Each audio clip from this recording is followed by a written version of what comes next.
Cash injection. Merck says it's investing hundreds of millions of US dollars in Taiwan, not for COVID pills, but for the German tech giant's electronics business. I'm Yin Khvat in the district that's in the shadow of a nuclear power plant, which is a major topic in the upcoming referendum. And decision day looms. We ask whether referendums hurt or help democracy. 7 years to the day it ended, we look at the legacy of Hong Kong's iconic umbrella movement.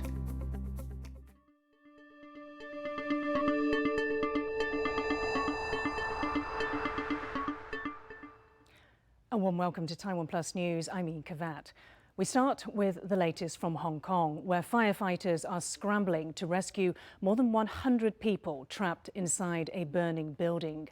A major fire has broken out at the World Trade Center, which houses shops, restaurants and offices. It's located in the busy shopping district of Causeway Bay. Reports indicate the fire started on the building's first floor, where there was ongoing renovation. Hong Kong's government said firefighters are now battling the blaze and conducting rescue operations. Dozens of people are still on the building's roof waiting for help.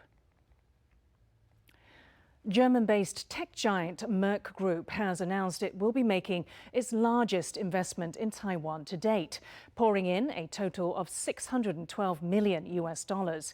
It's all part of the company's Level Up growth program. Sandy Chi has the details. Taiwan may be a small island, but it's proving to be a giant in the semiconductor industry. The German tech company Merck is looking to turn Taiwan into one of its major semiconductor suppliers. In the next 5 to 7 years, we will invest primarily in semiconductor technologies, and we will expand our footprint in Kaohsiung. This is the third and largest investment after previous ones in 2017 and 2020. Merck aims to develop its electronics business with a focus on production, expansion, research, and talent cultivation. It's a program also carried out in the US, Japan, South Korea, and China. This will give Taiwan an integrated semiconductor material production site with a comprehensive product portfolio. Merck already has several production facilities in Kaohsiung, employing 1,000 people. But this new plant is meant to be a mega site, which will be one of the company's most important production hubs. It will also create 400 more jobs. Merck 来了，那大概所有的我们这些半导体的材料，从英特格到我们的这个 Merck 到整个晶圆制造、封装测试等等，大概这个完整的半导体产业聚落大概从台南到高雄，全球最强的厂商都在南台湾。 Construction on the plant is set to start next year, and mass production is expected to get underway by 2024. With domestic and foreign manufacturers increasing their investment, Taiwan's position as a leader in the global electronic technology industry seems more secure. Kama Xu and Sandy Chi for TaiwanPlus. On Saturday, people in Taiwan will be heading for referendums on 4 main topics. One of them asks whether a nuclear power plant should be unsealed and put into use to help power the country. Public opposition to nuclear power rose in the wake of the Fukushima disaster stemming from the 2011 earthquake and tsunami in Japan. But supporters of a yes vote insist the plant is safe and is essential for Taiwan's future energy supply. Yin Khvat has this report.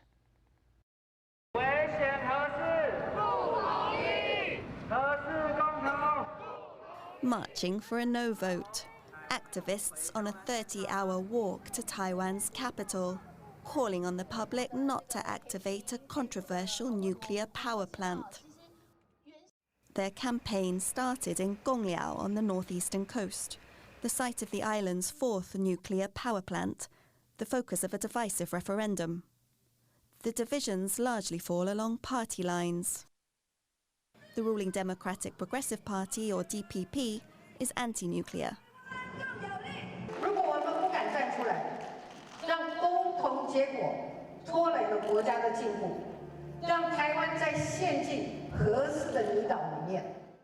Nuclear energy is controversial in Taiwan because of a lack of long-term nuclear waste storage facilities and fears of an earthquake-triggered disaster, like in Japan in 2011. The opposition Kuomintang, or KMT, has urged people to vote yes to number 4. They say it would be a safe way of generating electricity. The 4th plant has been a contentious issue for years.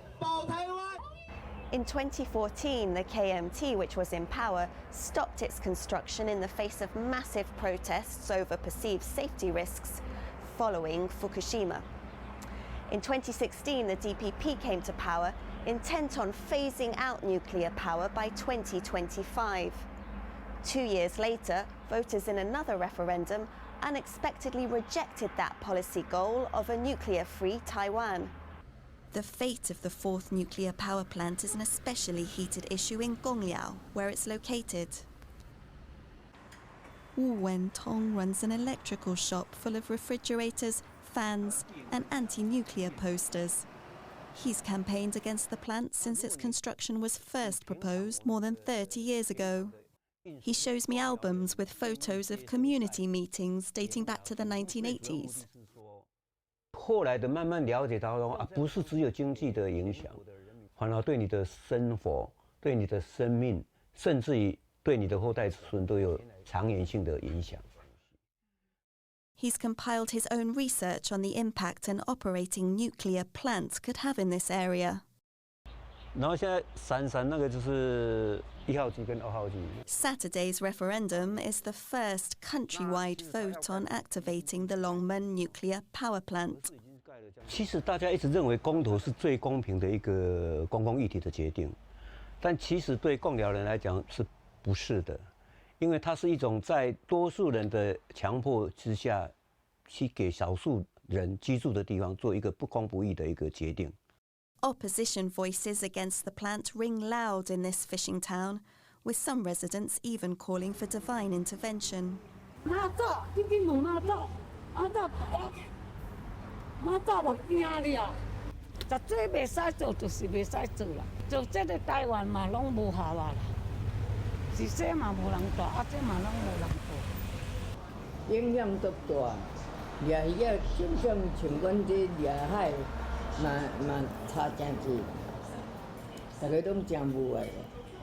But with the island's 3 other nuclear plants already being decommissioned or due to go offline by 2025, there is a bigger issue looming: Taiwan's future power supply. It's a point highlighted by energy expert Hal Falls, who used to train and supervise nuclear plant operations at another plant in Taiwan. If our friends, across the ocean over there from mainland decided to do a blockade, it would only take like 3 or 4 days of them blockading Taiwan before Taiwan starts running out of electrical energy, where in the nuclear industry, you could store 5 years worth of fuel in each one of the reactor pools and at least have that amount of energy available to Taiwan. The nation imports 98% of its energy. Currently, most of its power is supplied by fossil fuels, including 30% from the burning of coal, a key contributor to air pollution and climate change. Renewables like wind and solar power have grown fast, but still account for less than 1%. Nuclear energy makes up about 7%. Wang Bohui, the former general manager of the 4th plant, dismisses the concerns over activating the facility. He says he has full confidence in its design and safety. He believes it could play an important role in Taiwan's development and says its 2 units alone could supply as much as 10% of Taiwan's power. 台湾你要发展半导体，半导体是一个吃电的怪兽。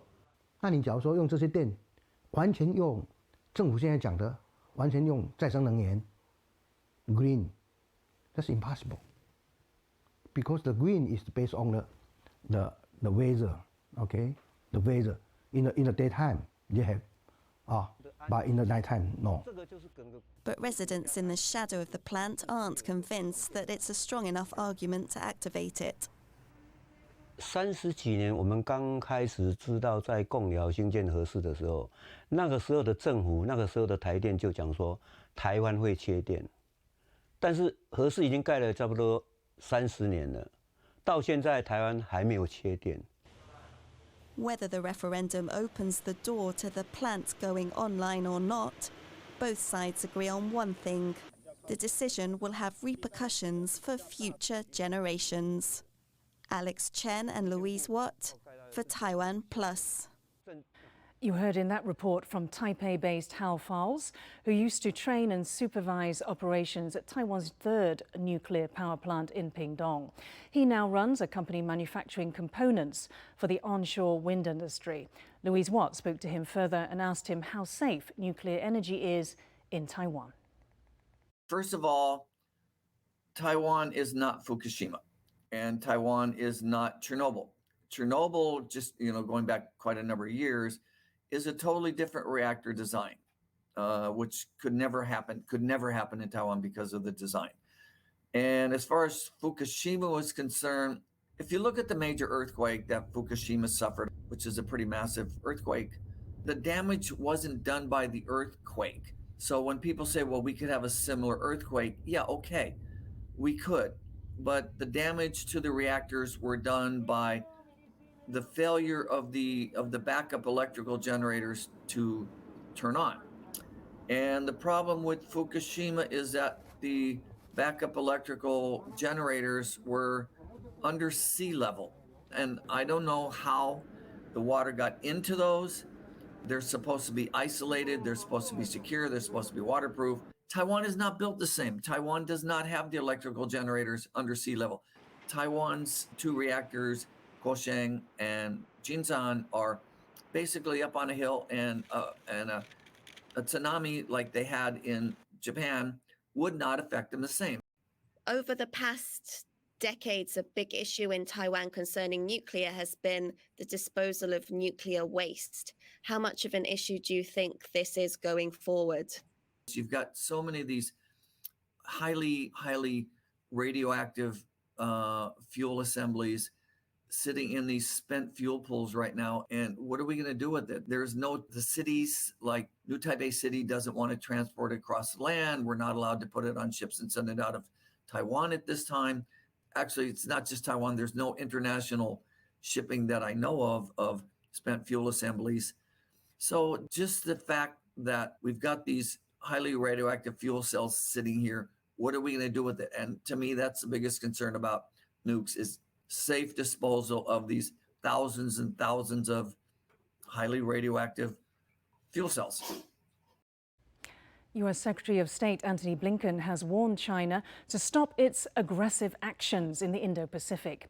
He made the comments during a speech in Jakarta. Blinken is in Indonesia as part of a week-long Southeast Asia tour to bolster alliances against Beijing. Blinken said Washington would expand its military and economic relationships with partners in the region. It's not about a contest between a U.S.-centric region or a China-centric region. The Indo-Pacific is its own region. Rather, it's about upholding the rights and agreements that are responsible for the most peaceful and prosperous period this region and the world has ever experienced. That's why there's so much concern, from Northeast Asia to Southeast Asia, and from the Mekong River to the Pacific Islands, about Beijing's aggressive actions, claiming open seas as their own, distorting open markets through subsidies to its state-run companies, denying the exports or revoking deals for countries whose policies it does not agree with.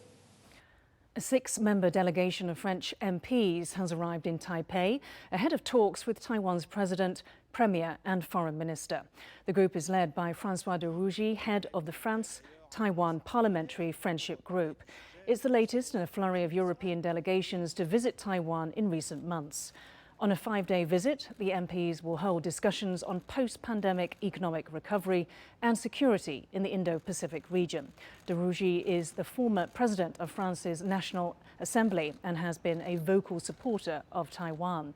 He proposed a resolution backing Taiwan's participation in international organizations, which was passed by France's parliament last month.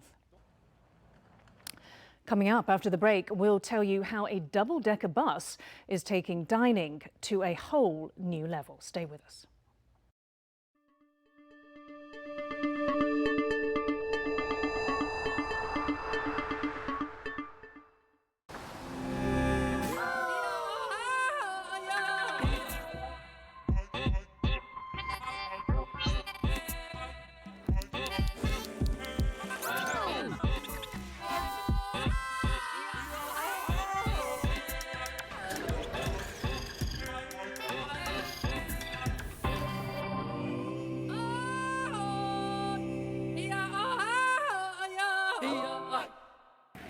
Thank you for watching Taiwan Plus. For more great news from Taiwan and around the world, download the app Taiwan Plus.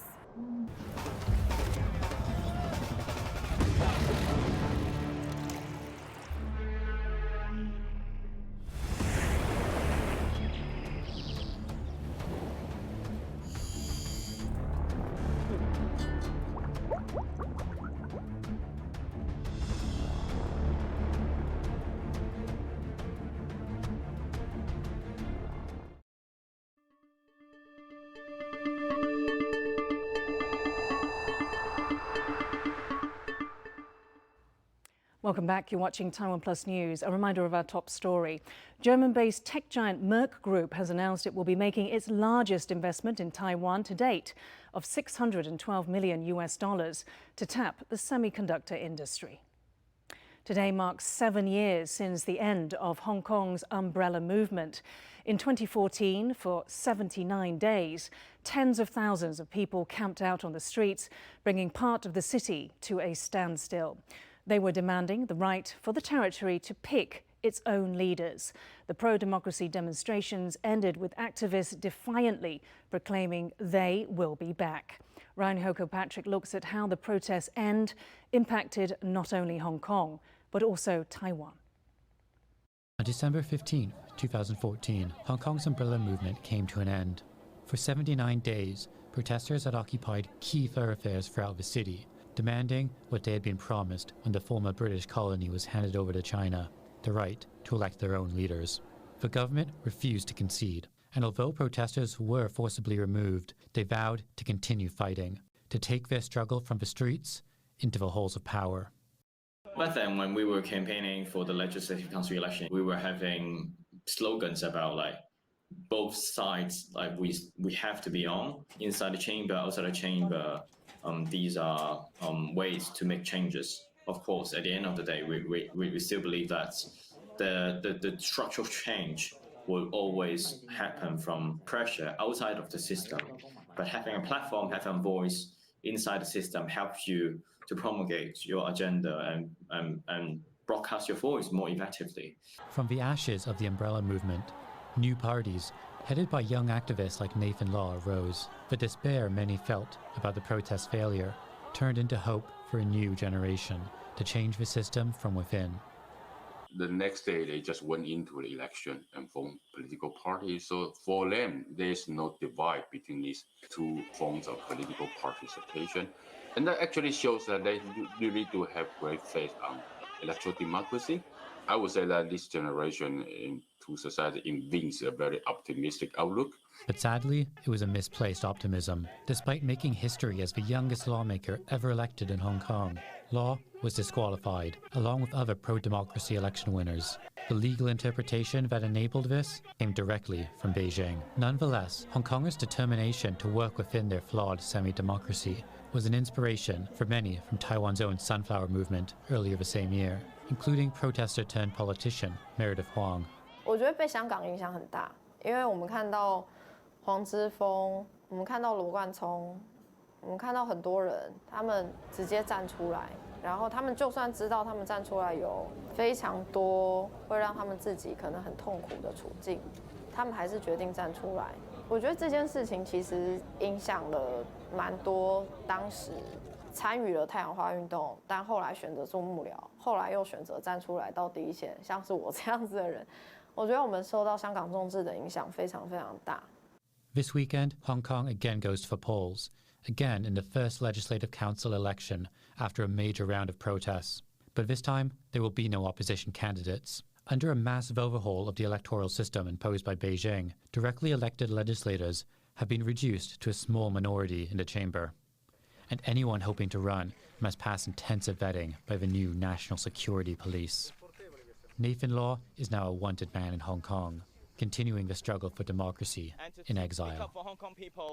I think if you were asking people not only in 2014, if you asked them in 2019, whether they would foresee Hong Kong in 2021 to become in the shape that we are witnessing, I bet most of them, they didn't really expect that coming.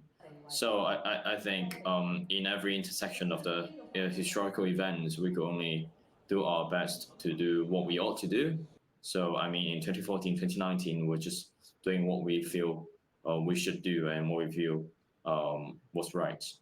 His story illustrates how great the cost of doing what's right in Hong Kong can be, but also the tenacity of the dream of a free and democratic home that he sacrificed that very home for. A dream that refuses to die, whatever the weather may bring. Ryan Hill-Kilpatrick and Chris Ma for TaiwanPlus. More than 60 people have been killed after a fuel tanker overturned and exploded in Haiti's second largest city, Cap-Haïtien. According to local reports, the explosion happened as people rushed to the scene of the crash to collect fuel, which was leaking from the tanker. The blast also set nearby houses on fire. Hospitals were overwhelmed with victims. It's the latest tragedy for a country facing a severe fuel shortage and whose president was assassinated in July. A court in Belarus has sentenced opposition leader Sergei Tikhanovsky to 18 years in prison for organizing rallies against President Alexander Lukashenko. Tikhanovsky challenged Lukashenko in the 2020 presidential election, but authorities detained him before the vote took place. His wife, Svetlana, ran in his place and claimed victory, but was forced into exile after the election. In a closed trial, Tikhanovsky was found guilty of organizing riots, including inciting social hatred against the president. His supporters have called the charges false and politically motivated. As we mentioned, this week is the run-up to Taiwan's referendums, which will ask voters to choose yes or no on 4 main topics. Many Taiwanese see these votes as a way to participate in the lawmaking process. Over the past decade, the way referendums have been held and their criteria have changed. Our reporter Eric Tsai looks at how these changes have affected the polls. This isn't the entrance to a Beyonce concert. This is the entrance to the polls. On November 24th, 2018, millions of Taiwanese citizens over the age of 20 cast votes for their local officials and representatives. They were also given the chance to make their voices heard by voting on referendums. In the past, if 25% of yes voters came out to vote and no one came out to vote no, the results would be invalid because it doesn't exceed the 50% eligible voters clause. Now, if 25% voted yes, but no one came out to oppose them, the referendum would pass. This makes validating the referendum easier because it puts the onus on the opposition. Those who oppose the referendum must show up to vote. Even though the barrier to nominate the topic is lowered, the fact is the topics are complicated. This allows for whomever has the control of messaging to heavily influence the voting outcome. There's been a lot of discussion about both referendums and recalls. And, these are both things that people might feel suspicious about whether or not they're really helping Taiwan's democracy. And it's not so much that the tools themselves are problematic, but when the threshold to enact these tools becomes so low, it starts to cause a little bit of fatigue on the system, where we see people spending more time campaigning, financing, trying to advocate for certain referendums or certain recalls, which is fine, but it's become such an amount of time and resources that could be spent in a much more productive, helpful way for Taiwan's politics. Referendums in Taiwan, does it help or is it hurting Taiwan's democracy? It is doing a little bit of both. It's good to have this system, and it is good that people are able to mobilize and express their support or lack of support for certain policies. I think where it's starting to hurt the system a little bit is the amount of time and effort that political parties are having to spend on referendums, which I think is becoming a little bit of a resource drain. I think a number of more pressing topics that both political parties could and should maybe be spending their time on. This Saturday, Taiwan will be voting on 4 different referendums, with one of the topics even addressing the process of how referendums will be held. Critics say trying to get voters to choose a simple yes or no on complicated topics raises more questions that go unanswered. Are referendums really the best way for citizens to make their countries a better place? Grace Chen and Eric Tsai from TaiwanPlus. And Eric has more on the referendums and what they mean for Taiwan's democracy on our YouTube channel, TaiwanPlus News. Taipei's first ever mobile restaurant bus opened for business, promising to bring passengers on a tour of the city's best sites while delivering a fine dining experience. People can enjoy either afternoon tea or dinner on the double-decker vehicle while viewing many of Taipei's most famous landmarks, including National Sun Yat-sen Memorial Hall and Taipei 101. The idea was inspired by the success of similar services in Tokyo, London and Hong Kong. But anyone looking for a seat should act quickly. The restaurant is fully booked through the end of this month. Thanks for watching TaiwanPlus News. I'm Yin Khvat. We leave you with images of Santa spreading joy on a fire engine to children with COVID isolating in Peru. For more stories from Taiwan and around the world, please download the TaiwanPlus app. Stay safe and see you next time.